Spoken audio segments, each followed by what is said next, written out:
Bio के class में। आज बायो के क्लास का चैप्टर नंबर 4 हो रहा है। ये क्लास 11th का चैप्टर है। दोस्तों इस चैप्टर का नाम है एनिमल किंगडम और टॉपिक हम लोग पढ़ने वाले हैं एम्फीबिया। क्या है? एम्फीबिया। भैया ये क्लास है, ठीक है, गैनाथोस्टोमाटा का सुपर क्लास का, और ये फाइलम है कॉर्डाटा का। तो ये क्लास नंबर 3 में हम लोग एम्फीबिया पढ़े। तो एम्फीबिया दो चीजों से मिलकर बना है। एम्फी का मतलब होता है डुअल, और बिया इट्स में रिप्रेजेंट करता है एक तरीके से लाइफ को।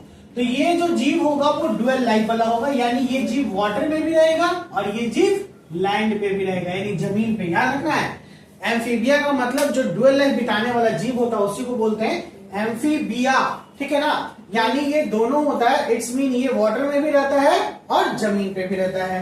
अब बात करें कि भैया ये दोनों पे रहता है, तो देखिए मैंने यहाँ पे इस लाइन में लिख दिया है लाइव ऑन लैंड, यानी जो लैंड पे भी रहे, and move to water for breeding. और कहां पे मूव करे? ये वाटर में ब्रीड करने के लिए मूव करे। तो इस हिसाब से ये दोनों जगह पे रहा ना, वाटर में भी रहा और लैंड में भी रहा।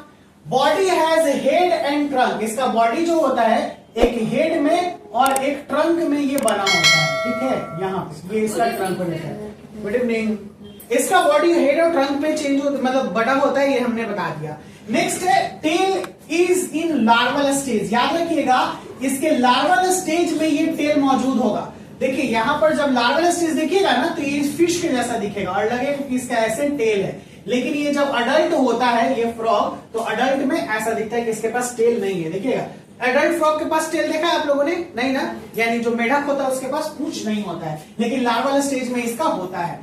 2 पेयर्स ऑफ लाइन, यानी 2 जोड़े पैर होंगे, यानी 2 हाइंड लाइन होगा, 2 फोर लाइन होगा। हाइंड लाइन पीछे वाला, फोर लाइन आगे वाला बोलते हैं। डिजिट विदाउट क्लोज, यानी इसका जो पंजा होगा डिजिट होगा, ये बिना क्लोज का मतलब होता है नाखून, उसमें नाखून नहीं होंगे, ठीक है ना, बिना नाखून का होगा।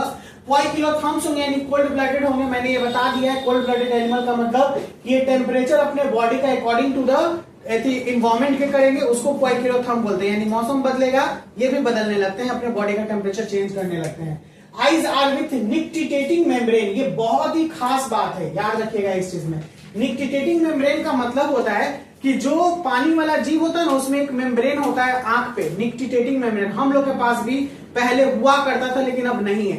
ये लास्ट में यहाँ पे देखिएगा थोड़ा सा मोटा टाइप होता है, तो उसका पूरा ये ढका होता है, और जब जरूरत पड़ता है तो ऐसे ओपन भी होता है और क्लोज भी होता है, ठीक है।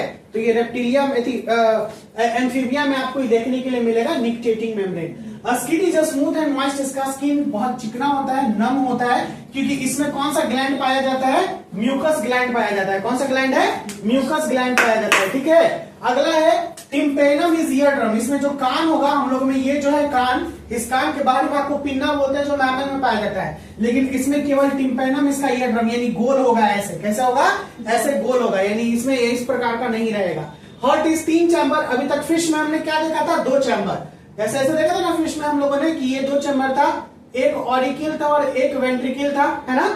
अब यहाँ पे क्या होगा कि 2 ऑरिकिल हो जाएगा और 1 वेंट्रिकल होगा। 2 ऑरिकिल और 1 वेंट्रिकल, यानी बीच से ऐसे कट जाएगा, समझ में आया? यानी एक लेफ्ट राइट चैम्बर में और वेंट्रिकल पूरा रहेगा। रेस्पिरेशन इसका देखिएगा, ये बहुत ही विविया, ये भी सेक्शन है। इसका रेस्पिरेशन गिल से होगा। किससे होगा?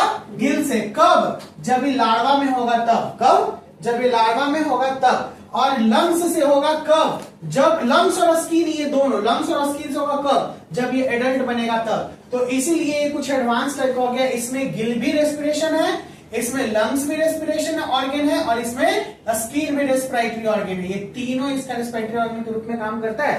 तो पूछेगा कि गिल्स कब? तो लार्वल स्टेज में, और स्किन और लंग्स कब? अडल्ट स्टेज में, ठीक है। पानी में रहता है तो स्किन से करेगा अडल्ट में, और जमीन पे आता है तो लंग से करता है। डाइजेस्टिव सिस्टम इसका कंप्लीट होगा। Mouth to anus, urinary tract इसका और रिप्रोडक्टिव ट्रैक्ट, ये दोनों एक चैनल में खुलेगा। जैसे यूरिनरी ट्रैक्ट में यूरिन होता है और रिप्रोडक्टिव ट्रैक्ट जहां से रिप्रोडक्शन होता है, ठीक है। ये आगे जाके कॉमन ओपनिंग पे खुलता है, जिसको हम लोग बोलते हैं क्लोइकल चैम्बर। क्या बोलते हैं? Cloacal chamber. ये दोनों चैम्बर, जैसे मान के चलते हैं कि रिप्रोडक्टिव है, ठीक है ना, और ये यूरिनरी है, ये दोनों आगे जाके ये जो डक्ट में ओपन होगा ये कॉमन डक्ट होगा। क्या होगा? कॉमन। और इसी डक्ट को बोलते हैं क्लोइकल चैम्बर और क्लोइकल अपर्चर। यहां से जो ओपन होगा छिद्र, इसको बोलेंगे क्लोइकल अपर्चर। कोई दिक्कत क्या?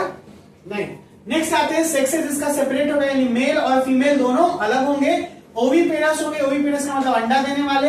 फर्टिलाइजेशन इसका एक्सटर्नल होगा यानी वाटर मीडियम में, क्योंकि वाटर के लिए था ना, एक्सटर्नल का मतलब बाहर में, यानी शरीर से बाहर इसका फर्टिलाइजेशन होगा। एक बार इसको हम बाहर आएंगे। डेवलपमेंट इसका इनडायरेक्ट होगा यानी लार्वल स्टेज को रखेगा। ये टैडपोल लार्वा बनता है। सबसे पहले एग्जांपल में टोड और फ्रॉग है, ठीक है ना, टोड और फ्रॉग एग्जांपल में कौन है, टोड और फ्रॉग। तो ये था हमारा एम्फीबिया का कंप्लीट कैरेक्टरिस्टिक कि क्या एक साइलेंट फीचर एम्फीबिया में होता है, कैसे हम एम्फीबिया को पहचानेंगे एम्फीबिया को। ये सब तरीके हैं जानने के कि एम्फीबिया में इतने सारे चीज पाए जाते हैं। समझ में आया? आज का क्लास हम लोग यहीं पे रोकेंगे। आई होप कि ये क्लास आपको समझ में आया हो, अच्छे से पता चला हो। इसके नेक्स्ट क्लास में हम लोग लेके चलेंगे रेप्टिलिया, एप्स और मैमेलिया। ओके, चलिए मिलते हैं बहुत जल्द। Bye bye, take care, see you soon.